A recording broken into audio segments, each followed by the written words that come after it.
اعوذ باللہ من الشیطان الرجیم بسم اللہ الرحمن الرحیم السلام علیکم ورحمۃ اللہ وبرکاتہ۔ میرے بہت ہی قابل احترام بزرگوں، دوستوں، نوجوانوں، معزز خواتین، آپ سب کو ربیع الاول کے ماہ مبارک کی مبارکباد پیش کرتا ہوں۔ یہ ماہ ہم سب کے لیے اللہ تعالیٰ باعث برکت بنائے، باعث رحمت بنائے اور سب کے لیے باعث عزت بنائے۔ میرے بہت ہی قابل احترام آپ تمام سے درخواست ہے کہ اس ماہ مبارک میں ایک عہد کر لیجئے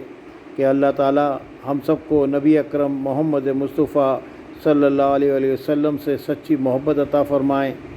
اور ہمیں ان کی سنتوں پر عمل پیرا ہونے کی توفیق عطا فرمائیں،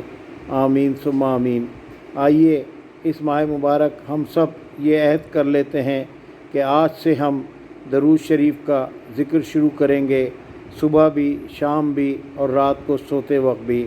آپ یقین جانیں کہ اگر آپ درود شریف پڑھنا شروع کر دیں گے تو اس وقت کی یہ سب سے بڑی دعا بھی ہے اور اس وقت کی یہ سب سے بڑی ڈھال بھی ہے، اور سب سے بڑھ کر جب آپ یہ کام شروع کریں گے تو آپ کے بچوں کے اندر بھی نبی اکرم صلی اللہ علیہ وسلم سے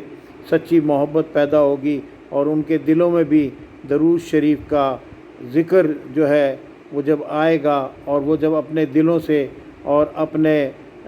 زبان سے وہ ذکر ادا کریں گے تو یقین جانیں اللہ تعالیٰ کی بہت ساری رحمتیں ہم سب پر نازل ہوں گی۔ آئیے ہم عہد کر لیتے ہیں کہ آج سے ہم درود شریف کو اپنائیں گے اور اپنی زبان کے اوپر اس ذکر سے جو ہے نا اپنے آپ کو بھی، اپنے جسم کو بھی، اپنے ارد گرد کے لوگوں کو بھی منور فرمائیں گے۔ میں آپ سب کا شکریہ ادا کرتا ہوں اور مجھے امید ہے کہ اس عادت کو اپنا کر نہ صرف آپ اپنی آخرت سنواریں گے بلکہ نبی اکرم صلی اللہ علیہ وسلم سے سچی محبت کا اظہار کریں گے اور ان کی ختم نبوت پر ایمان کو پختہ کریں گے، آمین ثم آمین۔